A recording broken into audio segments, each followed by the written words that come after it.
और deputy CM Vijay Sharma ने पूर्व पीसीसी चीफ को फोन किया, नक्सलवाद के खिलाफ एकजुटता के लिए सराहना की। बता दें कि राज्य सरकार के प्रयासों से धनेंद्र साहू को अवगत कराया, तो वही नक्सल पीड़ित परिवारों के लिए आवास की जानकारी भी दी और धनेंद्र साहू ने डिप्टी सीएम विजय शर्मा को भरोसा दिलाया।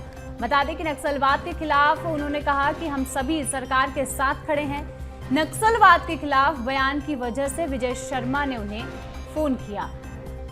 तो आपको बता दें कि नक्सलवाद के खिलाफ लगातार यहां पर सरकार देखने को मिल रही है। इसी के साथ आपको डिप्टी सीएम का ये बयान सुनाते हैं।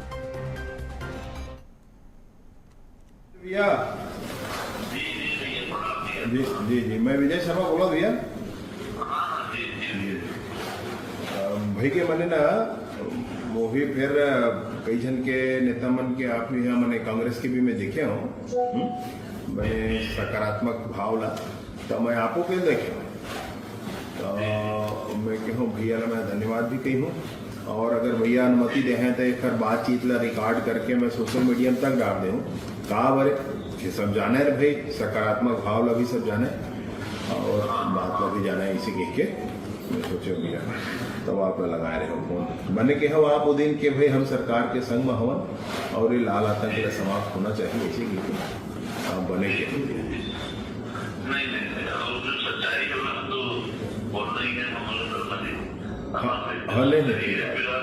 और ये मामला में बिल्कुल सरकार साथ हम आप बन के पहली बार आज इसका कार्रवाई बहुत देखा था साथ में। तो आपको बता दें कि लगातार नक्सलवाद के खिलाफ सरकार काम करती हुई नजर आ रही है। और इसी के साथ अब देखें तो विजय शर्मा ने पूर्व पीसीसी चीफ को फोन किया और उनकी एकजुटता की सराहना भी की। वहीं इसी के साथ आपको बता दें कि राज्य सरकार के प्रयासों से धनेंद्र साहू को उन्होंने अवगत कराया, नक्सल पीड़ित परिवारों के लिए आवास की जानकारी दी और धनेंद्र साहू ने डिप्टी सीएम विजय शर्मा को भरोसा भी दिलाया।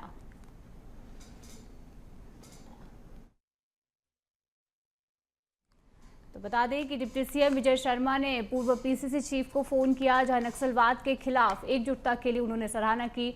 छत्तीसगढ़ में लगातार नक्सलवाद को खत्म करने की पहल देखने को मिल रही है। और इसी के साथ अब अधिक जानकारी के लिए हमारे साथ संवाददाता अविनाश चंद्रवंशी जुड़ चुके हैं। अविनाश, लगातार छत्तीसगढ़ में नक्सलवाद को खत्म करने की जो पहल देखने को मिल रही है, और इसी बीच नक्सलवाद के खिलाफ जो एकजुटता है उसे देखते हुए विजय शर्मा ने पूर्व पीसीसी चीफ को फोन किया और उनकी एकजुटता की सराहना करते हुए नजर आए। बिल्कुल, देखिए छत्तीसगढ़ में एक बड़ा नक्सल ऑपरेशन चल रहा है और लगातार 15 महीनों में देखा गया कि कई नक्सल मोर्चे पर बड़ी सफलता सरकार को मिली। और इसी को लेकर जब एकजुटता की बात सामने आई तो पूर्व पीसीसी चीफ धनेंद्र साहू ने भी कहा कि वो सरकार के समर्थन में है। जो कुछ भी आज नक्सलियों के साथ हो रहा है वो बिल्कुल ठीक हो रहा है और नक्सलवाद कहीं ना कहीं समाप्त होना चाहिए। इसके साथ उन्होंने यह भी कहा कि जो परिणाम आ रहे हैं नक्सल मोर्चे को लेकर, उन परिणामों वो बेहतर परिणाम है। और इसको इस सराहना को लेकर गृह मंत्री विजय शर्मा ने भी पूर्व पीसीसी चीफ धनेंद्र साहू से बातचीत की और उसके बाद ये कहा गया कि सरकार के साथ वो खड़े हुए हैं। सरकार का समर्थन जब विपक्ष कर रही है ऐसे मामलों पर तो कहीं ना कहीं एकजुटता का सवाल है। और एकजुट जब होंगे, जब पक्ष विपक्ष भी एकजुट हो नक्सल मोर्चे के खिलाफ, ऐसे नक्सल ऑपरेशन के समर्थन में यदि विपक्ष भी साथ खड़ा हो तो निश्चित तौर पर दुश्मन को हराया जा सकता है। और छत्तीसगढ़ में नक्सलवाद एक ऐसी समस्या है जिसका खात्मा होना बेहद जरूरी है। और ऐसे समय में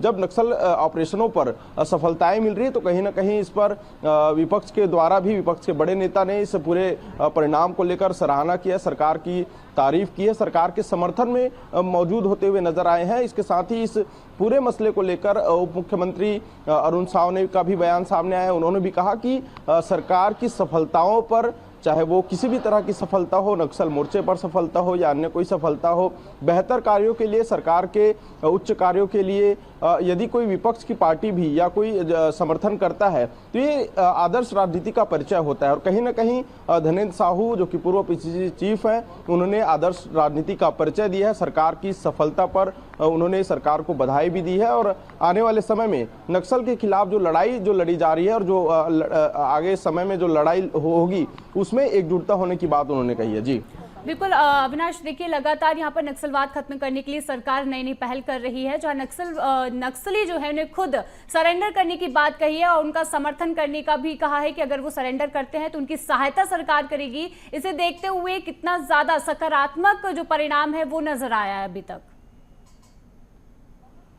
देखिए, नक्सलियों को वापस समाज की मुख्य धारा से जोड़ने के लिए सरकार के द्वारा लगातार पुनर्वास की नीति जो है वो लाई गई और उन्हें जो नक्सल पीड़ित क्षेत्र के लोग हैं या फिर जो नक्सलवाद को छोड़कर सरेंडर कर जो है समाज की मुख्य धारा से जोड़ना चाहते हैं, उन्हें तमाम सुविधाएं सरकार के द्वारा दी गई है। चाहे वो आवास की सुविधा हो, चाहे वो नौकरी की सुविधा हो, आजीविका की सुविधा हो, हर तरह की सुविधा सरकार दे रही है और कहीं ना कहीं इसका एक बड़ा प्रभाव जो है वो देखने को मिल रहा है। नक्सल पुनर्वास नीति में जो मजबूती सरकार ने दी है, जिस तरह से साय सरकार में उस नीति को मजबूत बनाया, उस नीति का एक बड़ा प्रभाव है।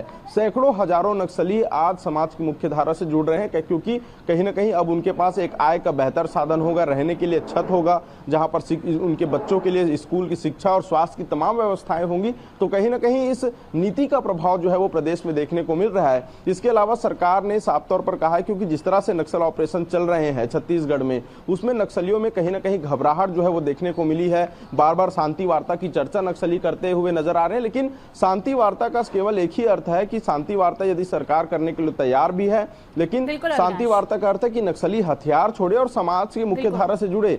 इससे बड़ा शांति वार्ता कुछ भी नहीं हो सकता, क्योंकि यदि शांति वार्ता है, युद्ध विराम है, तो नक्सलियों को आत्मसमर्पण करना होगा। सरकार की नीतियों के आधार पर उन्हें जो तमाम सुविधाएं जो है वो मिलेंगी ही जरूर। जी बिल्कुल, नक्सलवाद को खत्म करने के लिए जो एकजुटता है वो यहाँ पर सरकार में देखने को मिल रही है और इसी के साथ नक्सलवाद को खत्म करने की जो पहल है वो भी यहाँ पर सकारात्मक साबित होती नजर आ रही है। तमाम जानकारी के लिए अविनाश बहुत बहुत धन्यवाद।